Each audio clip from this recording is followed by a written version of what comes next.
여러분 평안하십니까? 오늘도 말씀과 함께 주님의 은혜 가운데 거하시기 바랍니다. 오늘 말씀은 이사야 14장 1절부터 11절입니다. 오늘 말씀은 이스라엘을 향한 하나님의 긍휼과 바벨론의 몰락을 다루고 있습니다. 오늘의 묵상 포인트는 하나님의 긍휼입니다.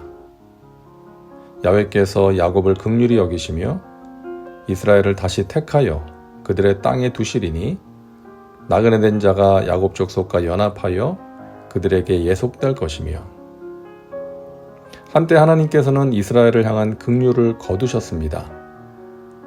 더 이상 기도해도 듣지 않겠다고 선언하셨고 제사도 더 이상 받지 않겠다고 하셨죠. 그랬던 하나님께서 이제는 돌이키셔서 그의 백성들을 긍휼히 여기시고 다시금 부르십니다. 긍휼이라는 단어 히브리어 라함은 어머니의 자궁을 뜻하는 히브리어 레헴에서 온 단어입니다. 자녀를 사랑으로 품으시는 하나님, 보호하시는 하나님의 따스함을 느낄 수 있는 표현이죠.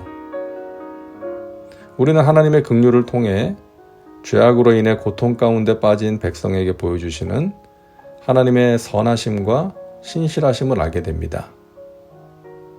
택하신 백성을 향한 하나님의 긍휼은 아브라함과 이삭, 야곱과 맺었던 언약에 기초합니다. 하나님은 약속하신 것을 반드시 지키시는 분이시기 때문이죠. 그 약속에 근거하여 택하신 백성이 죄 가운데 빠졌을 때 징계하시지만 버리지 않으시고 다시금 회복시키시는 것입니다. 야훼께서 너를 슬픔과 공고와 및 내가 수고하는 고역에서 놓으시고 안식을 주시는 날에, 하나님께서는 이방 민족에게 짓밟혀 비탄 가운데 있던 이스라엘에게 긍휼을 베푸셔서 그들을 모든 고역에서 자유케 하시고 안식을 주실 것입니다. 이와 반대로 역사의 주인공임을 자처하면서 기고만장했던 바벨론은 급속한 추락을 맛보게 될 것입니다. 너는 바벨론 왕에 대하여 이 노래를 지어 이르기를, 압제하던 자가 어찌 그리 그쳤으며 강포한 성이 어찌 그리 패하였는고. 어찌라는 표현을 2번 연속해서 사용함으로써 바벨론의 패망이 신속하고 확실하게 임할 것을 말씀하십니다. 야훼께서 악인의 몽둥이와 통치자의 귤을 꺾으셨도다. 기세 등등했던 바벨론이 무너진다는 것은 상상하기 힘든 일이었습니다. 주변 나라들을 위협하며 막강한 힘을 과시했지만 바벨론과 비교할 수 없이 위대하고 강하신 하나님께서 바벨론 왕의 권력의 상징인 규, 곧 통치자의 막대기를 꺾어버리신 것입니다. 그들이 분내어 여러 민족을 치되 치기를 맞이 아니하였고, 노하여 열방을 억압하여도 그 억압을 막을 자 없었더니 이제는 온 땅이 조용하고 평온하니 무리가 소리 높여 노래하는도다. 그동안 바벨론은 여러 민족을 쳤고 열방을 억압했는데, 그런 바벨론을 막을 자가 없었는데 하나님의 심판으로 이제는 온 땅이 조용하고 평온해졌습니다. 바벨론이 꺾이니까 평화가 임한 것이죠. 향나무와 레바논의 백향목도 너로 말미암아 기뻐하여 이르기를, 내가 넘어져 있은즉 올라와서 우리를 베어버릴 자 없다 하는도다.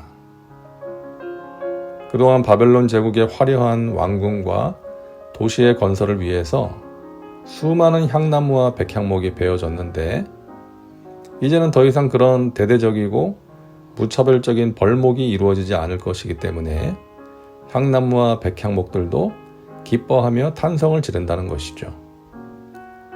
재미있는 문학적 표현입니다. 그들은 다 내게 말하여 이르기를, 너도 우리같이 연약하게 되었느냐? 너도 우리같이 되었느냐 하리로다. 내 영화가 수월에 떨어졌으며 내 비파솔이 까지로다.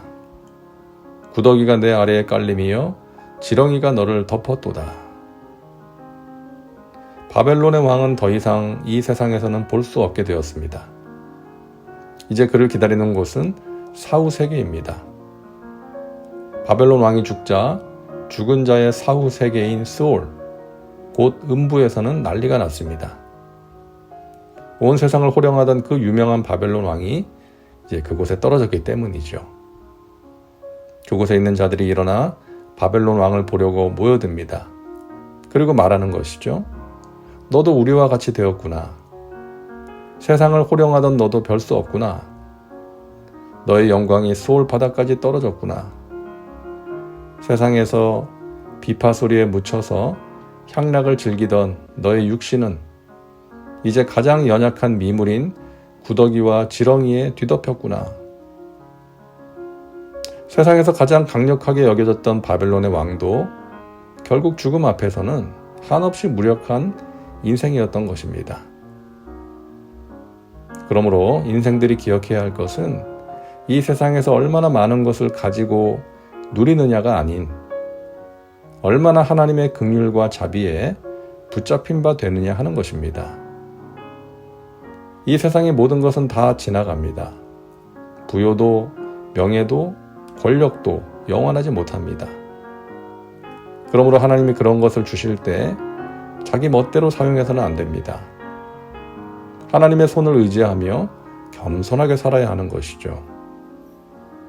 믿음의 백성들은 큰 일을 도모하기보다 먼저 하나님의 은혜 안에 거하기 위해 몸부림쳐야 합니다.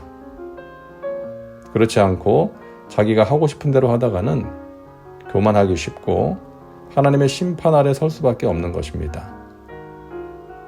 우리 인생의 최종 평가는 이 세상의 사람들이 하는 것이 아니라 하나님께서 하실 것입니다. 이 세상에서 작고 연약해도 괜찮습니다. 사람들이 알아주지 않아도 괜찮습니다.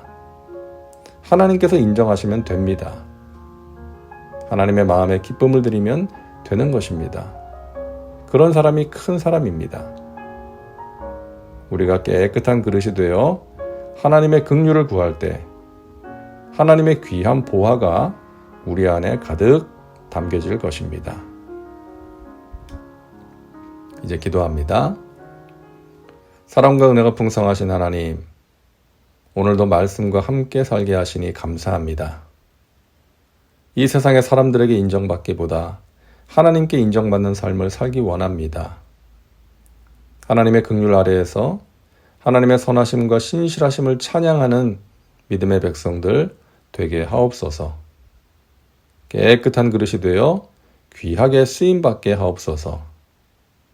예수님의 이름으로 기도하옵나이다. 아멘. 오늘도 말씀과 함께 은혜 가운데 거하시기 바랍니다. 여러분 사랑하고 축복합니다.